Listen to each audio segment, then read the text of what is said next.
নওদা ব্লকে ধুমধুমার পরিস্থিতি হয়ে গেছে। জনসাধারণ বিডিও অফিস ঘেরাও করেছে। সেই পরিস্থিতি উত্তেজনা সৃষ্টি হয়েছে নওদা ব্লকে। সরাসরি দেখতে পাচ্ছি যে এখানে জনসাধারণ বিডিও অফিসে যে এসআইআর মানুষকে অহেতুক হয়রানি করা হচ্ছে, সেই হয়রানির কারণে জনসাধারণ নওদা ব্লকে উত্তেজিত সৃষ্টি হয়েছে। সেই পরিস্থিতি সরাসরি আমরা দেখতে পাচ্ছি উত্তেজনা সৃষ্টি হয়েছে। এসআইআর-এর যে হয়রানি করা হচ্ছে দিনের পর দিন, সেই হয়রানির শিকার মানুষ আজ ক্ষোভ প্রকাশ করছে নওদা ব্লকে। সরাসরি দেখতে পাচ্ছি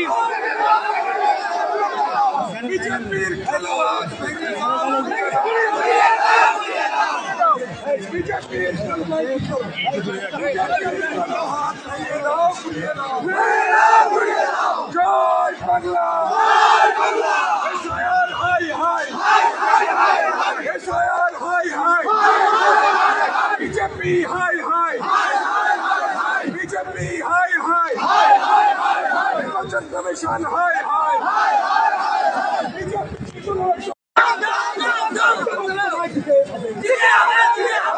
তোমায় দিতে হবে বাংলা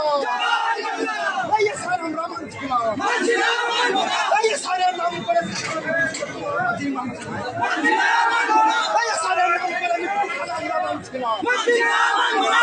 অবিলম্বে বন্ধ করতে হবে, বন্ধ করতে হবে। বাংলা বাংলা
ভাষীদের ওপর অত্যাচার হচ্ছে কেন মোদী সরকার? ভাষীদের ওপর অত্যাচার হচ্ছে কেন মোদী সরকার? তোমায় দিতে হবে, তোমায় দিতে হবে। স্যার আমরা মানছি না।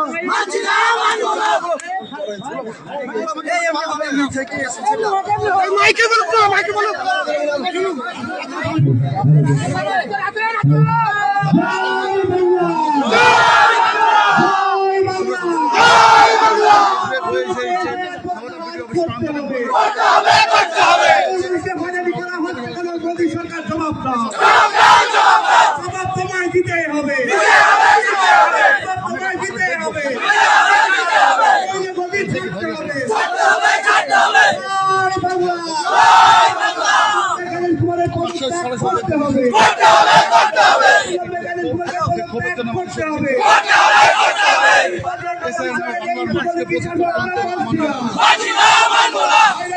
চলবে না, হচ্ছে কেন মোদী সরকার জবাব দাও,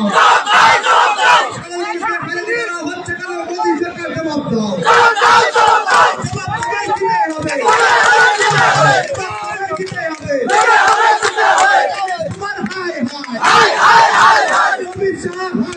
Hi, hi, hi.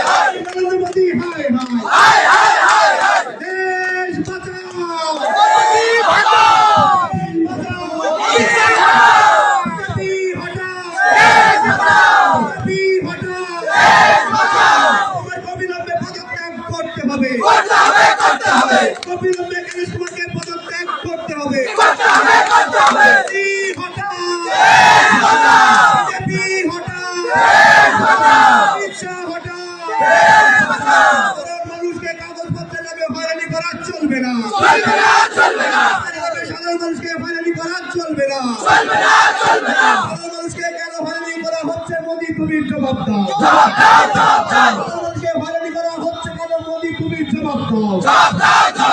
জবাব তোমায় দিতে হবে। জবাব তোমায় দিতে হবে। সাধারণ মানুষকে হয়রানি করা হচ্ছে কেন? মোদি তুমি জবাব দাও। মোদি তুমি দূর হটো। শাহ দূর হটো। বন্দে মাতরম। জয় বাংলা। মমতা ব্যানার্জি জিন্দাবাদ। অভিষেক ব্যানার্জি জিন্দাবাদ। আবুদাইর খান জিন্দাবাদ। হাবিব মাস্টার এগিয়ে চলো, আমরা তোমার সাথে আছি।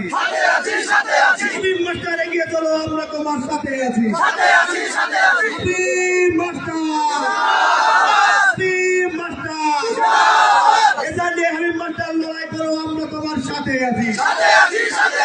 এতে অবিলম্বে এজার প্রত্যাহার করতে হবে। এজার নামে সাধারণ মানুষকে হয়রানি করা হচ্ছে কেন? নরেন্দ্র মোদী জবাব দাও। এজার নামে সাধারণ মানুষকে হয়রানি করা হচ্ছে কেন? মোদী সরকার জবাব দাও। জবাব তোমায় দিতেই হবে। জবাব তোমায় দিতেই হবে। অবিলম্বে গণেশ কুমারের পদত্যাগ করতে হবে। অবিলম্বে গণেশ কুমারকে পদত্যাগ করতে হবে। সাধারণ মানুষকে হয়রানি করা চলবে না। সাধারণ মানুষকে হয়রানি করা চলবে না। বন্দে মাতরম। বন্দে মাতরম। জয় বাংলা। জয় বাংলা। সাধারণ মানুষকে হয়রানি করা হচ্ছে কেন? মোদী সরকার জবাব দাও। সাধারণ মানুষকে হয়রানি করা হচ্ছে কেন? মোদী সরকার জবাব দাও। র্যাব দেওয়া সত্ত্বেও সাধারণ মানুষকে হয়রানি হতে হচ্ছে কেন? মোদী তুমি জবাব দাও। র্যাব দেওয়া সাধারণ মানুষকে হওয়া সত্ত্বেও মোদী সরকার হয়রানি করছে কেন? তুমি সবাই জবাব দাও। মোদী সহ জবাব তোমায় দিতে হবে। মোদী সহ জবাব তোমায় দিতে হবে। জয় বাংলা। জয় বাংলা। সাধারণ মানুষকে হয়রানি হচ্ছে কেন? মোদী সরকার জবাব দাও। কাগজপত্রের নামে সাধারণ মানুষকে হয়রানি করছে কেন? মোদী সরকার জবাব দাও। জবাব তোমায় দিতে হবে। জবাব তোমায় দিতে হবে। সাধারণ মানুষকে হয়রানি করা চলবে না।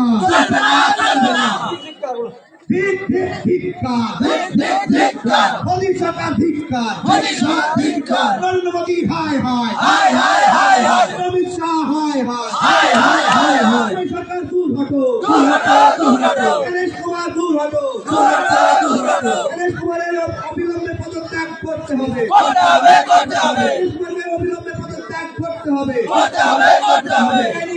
নামে কাগজপত্র স্বীকার করা সম্ভব। তারা পরিকল্পিতভাবে এসআইআর এর নামে হয়রানির তারা পরিকল্পনা করেছে।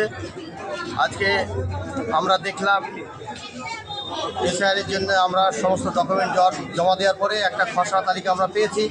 সেই খসড়া তালিকায় যথাযোগ্য মানুষ সেখানে নিজ নিজ পরিচয় দিয়েছে এবং সেই অনুযায়ী আমরা খসড়া তালিকা পেয়েছি। আমরা ডকুমেন্ট জমা দেওয়ার ভিত্তিতে সেগুলো পেয়েছি। খসড়া তালিকা হওয়ার পরে পুনরায় যে বিভ্রান্তি মানুষকে ফেলছে, যে বয়সের যে অমিল দেখাচ্ছে এবং একই জনের একাধিক পিতা এবং একই পিতার একাধিক সন্তান, এই যে বিভ্রান্তিকর বিষয়, তারা ম্যানুয়াল যে ডকুমেন্ট সেটাকে প্রাধান্য না দিয়ে তারা বর্তমানে ডিজিটাল যে ডকুমেন্ট তারা দেখাচ্ছে, সেই ডিজিটাল যে ডকুমেন্ট সেই ডকুমেন্টের সঙ্গে কখনোই মিল করা সম্ভব নয়। কাজেই এই বিষয়টাই পুরোটাই মানুষকে চক্রান্ত করে হয়রানি করে বিভিন্নভাবে ভোটাধিকার কেড়ে নেওয়ার চক্রান্ত, এটাই বলে মনে করছি। এসআইআর এর শুরুতে জানিয়েছিলেন কমিশনার যে মানুষের কোনো ভুলভ্রান্তি দেখা হবে না, অথচ এখন ভুলভ্রান্তির জন্য হিয়ারিং ডাকা হচ্ছে। এখন তো ভুলভ্রান্তি, এখনই দেখলাম একটা ছেলে আমারই বুথে বাড়ি, তার কোনো ভুলভ্রান্তি নাই।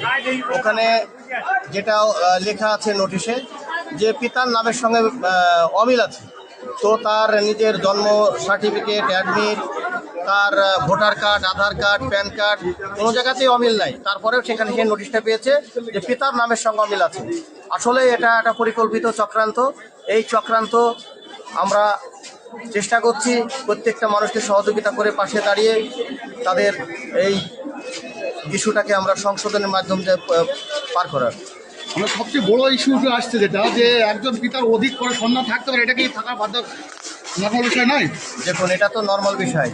আজকে মানুষ সন্তান সংখ্যা কম, কিন্তু বিগত দিনে তো আমরা আমাদের বাবাদের আমরা 9 ভাই বোন, এরকম তো ম্যাক্সিমামই 6, 8, 10 ভাই বোন আমরা সবাই।